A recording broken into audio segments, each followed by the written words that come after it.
At her son's birthday party, Margaret Hale saw her own photograph taped to the glass entrance of the Grand Regent Hotel. Beneath it, written in thick red letters, was a notice that made her stomach drop. "These poor people are strictly prohibited from entering." The picture showed Margaret and her husband, Daniel, smiling and close. She stared at it for a long moment, then lifted her chin. Without a word, she turned around, walked away calmly, and left a silver-wrapped gift box with the concierge. 2 hours later, in the middle of the grand toast, her son opened that gift. Crystal champagne flutes slipped from his hands and shattered across the marble floor. The music stopped. Conversations died instantly. Nearly 200 guests stood frozen in silence. Oliver Hale, admired businessman and birthday star of the night, collapsed to his knees. His face drained of color. His hands trembled uncontrollably. His wife stepped backward, her lips parting in horror, as whispers erupted across the ballroom. Margaret wasn't there to witness it in person. She had been banned. Instead, she watched everything unfold on her phone screen from her modest living room, seated beside Daniel, the man her son despised. For the first time in 40 years of sacrifice, Margaret felt no urge to run and save her child. She watched as his perfect world cracked apart. Calmly, she whispered, "This is what truth looks like," and kept her eyes on the screen. To understand how a single gift box brought everything down, the story had to go back 3 hours earlier. At exactly 6:30 p.m., Margaret and Daniel arrived near the Grand Regent Hotel, the most exclusive venue in the city. Golden lights shimmered across the building like jewels. A red carpet stretched from the street to the doors. Luxury cars arrived non-stop. Valets rushed about. Laughter filled the air. Everything about the scene screamed wealth, power, and status. Margaret and Daniel parked their old sedan a block away. They didn't want attention. Daniel wore the only suit he owned, a gray one bought a decade earlier for their wedding. Margaret wore a simple wine-colored dress from a thrift store. No makeup artist, no stylist. Still they looked clean, dignified, and proud. Daniel squeezed her hand as they walked. His fingers were rough from years of carpentry. Honest work that had never embarrassed Margaret, not once. Daniel was a carpenter, a man who earned his living with his hands and slept with a clear conscience. He loved Margaret deeply and never made her feel small.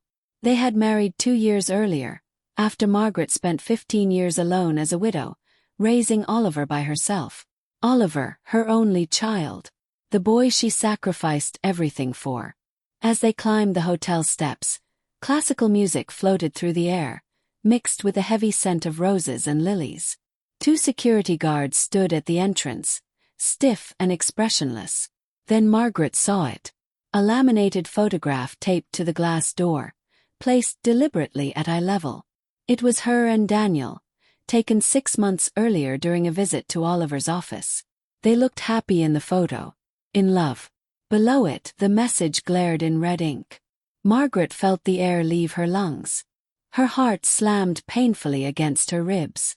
Daniel's grip tightened. One guard smirked. The other simply waited. Guests slowed as they entered, staring at the photo, then at the couple standing there in real life. Whispers followed. A woman in a coral dress laughed quietly to her companion. Margaret recognized the cruelty instantly. This wasn't a mistake. This was intentional. Her own son had done this. The boy she once rocked to sleep had chosen to humiliate her publicly. Daniel's jaw clenched. "I'm going inside," he muttered. "I won't let him do this to you." Margaret placed her hand on his chest and shook her head gently. Then she surprised him by smiling. Slow, controlled smile. Daniel didn't understand because he didn't know what she had planned for 3 long years. This humiliation wasn't the end. It was the trigger. The exact moment Margaret had been waiting for. She reached into her purse and pulled out a rectangular gift box wrapped in silver paper with a deep maroon bow. It wasn't large, but it was heavy. What it carried inside wasn't fragile. It was devastating. Margaret approached the guard who had smirked earlier. Her voice was sweet and calm. Could you please deliver this gift to Oliver Hale? Tell him it's from his mother. I hope he opens it during the toast." The guard hesitated, eyeing the box suspiciously, then nodded. "Of course, ma'am," Margaret added softly. "Please tell him it's a special surprise." Daniel stared at her in confusion as the guard disappeared inside. "Margaret," he whispered, "what did you just do?" She didn't answer. She simply took his hand and walked away as laughter and whispers followed them back down the steps. Inside the car, Daniel sat gripping the steering wheel, fury trembling through him. "What's in that box?" he finally demanded. Margaret placed her hand over his. "Justice," she said quietly. Daniel turned toward her, stunned. "I don't understand." She took a deep breath. "You never knew what Oliver said to me 3 years ago. Tonight you'll understand everything." Margaret explained how, after meeting Daniel and finding love again, she had excitedly told Oliver. Instead of happiness, he had responded with disgust. "He called you a nobody," she said, her voice steady but tight. "He said you made him look cheap. He offered me money to leave you. He told me I embarrassed him." Daniel closed his eyes as she continued, her words cutting deeper than any insult. "When I refused," Margaret said, "he told me I was no longer his mother." The car fell silent. "He said never to come near him again. Never to meet his future children. Never to acknowledge him in public." Daniel's face crumpled. A tear slid down his cheek. Margaret hadn't shared those words before. She had carried them alone until now. That same day, after leaving Oliver's office in tears, Margaret passed a sign that changed everything. "Hale and Cross Private Investigations." Something clicked. If my own son could be that cruel, she told Daniel, what else was he capable of? She hired an investigator using her emergency savings. I asked him to look into Oliver's business, finances, everything. The investigation uncovered the truth. Oliver wasn't successful. He was corrupt. He had hidden offshore accounts, falsified records, stolen from investors. But we needed proof, Margaret explained. Someone inside the company. That's when she remembered Thomas Reed, Oliver's accountant. Thomas had once worked with her late husband and owed him everything. Margaret found Thomas and told him everything. Without hesitation, he agreed to help. He joined Oliver's company and spent 3 years collecting evidence. Emails, bank transfers, contracts, recordings. A week before the party, Thomas handed Margaret the final envelope. Everything was there. She pulled out her phone and showed Daniel the live camera feed from inside the ballroom. Crystal chandeliers, ivory tablecloths, Oliver's gift box sitting proudly at the center. Thomas installed a hidden camera this morning, Margaret said. Daniel stared at the screen in disbelief. This is insane, he whispered. Margaret nodded. Maybe. But Oliver took my dignity. Now I'm taking everything from him. Guests continued arriving. Politicians, bankers, investors. Margaret pointed to a silver-haired man. That's Charles Hale. He invested $2 million. Daniel frowned. What about him? Margaret replied coldly. Oliver stole over $1 million of that money. It's all documented. That building will collapse, financially and literally. Then Oliver's wife appeared on screen. Elegant. Perfect. Margaret's voice hardened. Elaine pushed him to cut me off. She called me an embarrassment. She exhaled slowly. She'll be the first to leave him. Daniel looked at Margaret with concern. Once this happens, there's no going back. Margaret met his gaze. My son left me 3 years ago. Tonight the truth just catches up. Inside the ballroom, the orchestra softened as the master of ceremonies raised his glass. To Oliver Hale, he announced warmly. Smiles spread across the room. Cameras lifted. Oliver stepped forward confidently and reached for the silver gift box Margaret had sent. From my mother, he read aloud with a forced laugh. Elaine frowned slightly. Open it, someone called out. Oliver smiled, lifted the lid and froze. His breath caught in his throat as the first document slid into view. The champagne flutes slipped from Oliver's hands. They shattered loudly against the marble floor. The sound echoed through the room, followed by complete silence. Oliver dropped to his knees, papers scattered around him. His hand shook violently. "This isn't possible," he whispered. Elaine stepped back slowly, her face draining of color. Guests leaned forward, confused. One man bent down and picked up a document, his eyes scanning rapidly. "What is this?" he asked sharply. Margaret watched everything unfold from her phone. Daniel sat beside her, his arms stiff with tension. "They're reading it," he murmured. On the screen, whispers exploded into shouting.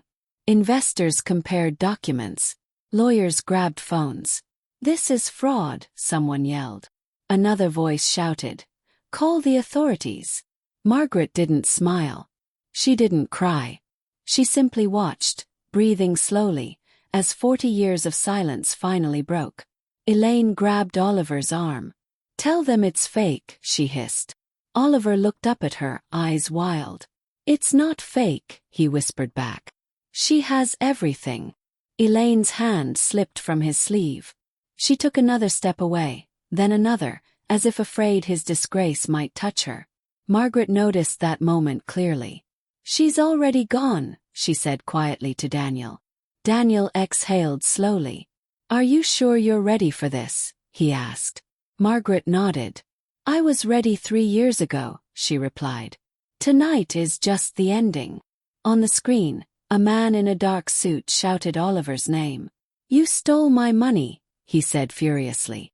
Oliver tried to speak, but no sound came out. His mouth opened and closed like he was drowning. Police officers entered the ballroom minutes later. The crowd parted instinctively. Phones flashed. Someone screamed. Oliver was helped to his feet, his legs barely holding him. "You don't understand," he said weakly. "There's been a mistake." An officer replied calmly, "Sir, you'll have a chance to explain that downtown." Elaine turned away completely, pretending she didn't know him. Margaret lowered the phone and locked the screen. The room around her felt quiet, almost peaceful. Daniel looked at her closely. "Do you regret it?" he asked softly. Margaret shook her head. "I regret the years I begged for love," she answered. "I regret blaming myself. But this is truth." She leaned back in her seat, memories flooding in. Oliver at 10 years old, crying after his father's funeral. Oliver at 12, wearing shoes 2 sizes too small. Oliver at 17, hugging her tightly after his acceptance letter arrived. "I gave him everything," she whispered. "Everything I had." Daniel reached for her hand. "I know," he said. Margaret looked down at her scarred fingers. "I worked 3 jobs," she continued. "Cleaned houses, burned my hands in ovens, scrubbed floors until my skin split open. Also he wouldn't feel poor. And in the end, that's exactly what he hated me for." She swallowed hard. "When his father died, I promised myself Oliver would never feel alone. I broke my body to keep that promise." Daniel nodded, his jaw tight. "You kept it," he said. "He didn't." Margaret thought about the day Oliver was accepted into the private university. The letter had arrived in a thick envelope, heavy with promise. Oliver had shouted with joy, running through the small apartment as if his future had already begun. Margaret remembered smiling while fear twisted in her stomach. The tuition was impossible. $15,000 a semester might as well have been $1 million. She never told Oliver that night that she cried herself to sleep, staring at the ceiling, wondering which part of her life she would have to sell next so her son could rise. What Oliver never knew was that Margaret's sister, Helen, gave up her own home for him. Helen had lived modestly for years, saving carefully, dreaming of retiring peacefully. When Margaret explained the situation, Helen didn't hesitate. "He's my nephew," she said simply. "We help family." She sold her house, handed Margaret the money, and moved into a rented room without complaint. Margaret carried that guilt quietly for decades. She told herself the sacrifice was worth it, because Oliver would grow into a good man who valued love over pride. Now, sitting in the car beside Daniel, Margaret finally allowed herself to admit the truth. Oliver never asked about sacrifices. He never questioned where the money came from or what it cost. He accepted everything as if it were owed to him. Margaret looked down at her hands, the faint scars still visible. "I paid in pieces of myself," she said softly. Daniel squeezed her hand. "You paid more than enough," he replied. Margaret nodded, realizing she had spent most of her life proving her worth to someone who never truly saw her. The sound of sirens echoed again from the phone before Margaret turned it off completely. She didn't need to see more. She already knew how the story ended. Oliver would be arrested. His company would collapse. His name would be dragged through headlines and courtrooms. Daniel glanced at her. "Are you afraid?" he asked quietly. Margaret shook her head. "No," she answered. "I was afraid for 40 years. Afraid of losing him. Afraid of failing him. Tonight that fear finally died." The car continued moving forward, steady and calm. As they drove, Margaret remembered the last conversation she ever had with Oliver, 3 years earlier. His voice had been cold, distant, nothing like the boy she raised. "You embarrass me," he had said. "Don't come near my life again." At the time, those words shattered her. Tonight they felt different. They felt final. "He ended our relationship long ago," she said aloud. "I just stopped pretending otherwise." Daniel nodded, understanding now that this night wasn't revenge. It was closure Margaret had earned through years of silence. When they reached home, Margaret stepped inside her small living room and felt an unexpected peace. The furniture was old but familiar. The walls carried memories that didn't hurt anymore. Daniel closed the door behind them and set the keys down gently. "You did what you had to do," he said. Margaret sat on the couch, exhaling deeply. For the first time in years, her chest didn't feel tight. There was no anger left to manage, no humiliation left to swallow. Only quiet, steady relief settled into her bones. Later that night, Margaret allowed herself to cry. Not loudly, not dramatically. The tears came slowly, falling without resistance. They weren't for Oliver the man but for Oliver the child, the boy who once clung to her leg, who believed she could fix anything. She mourned the son she lost long before tonight. Daniel sat beside her, saying nothing, letting the moment exist. Margaret wiped her face and whispered, "I did my best."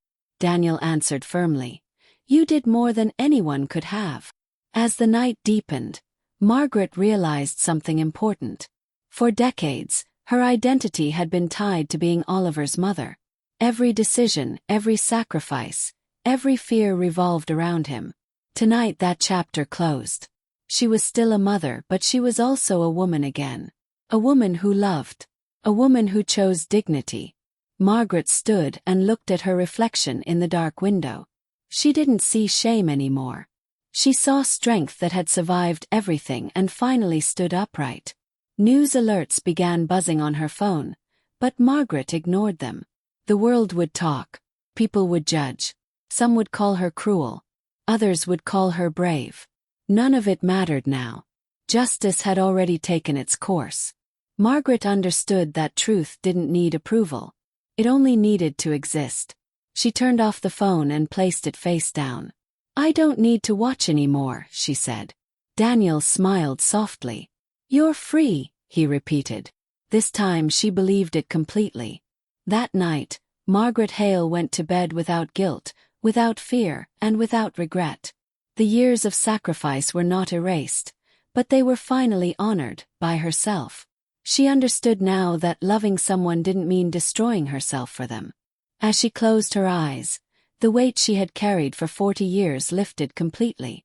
Tomorrow would be quiet, simple, honest, and for the first time since becoming a mother, Margaret would wake up living for her own life, not as someone's shadow, but as a whole woman at peace.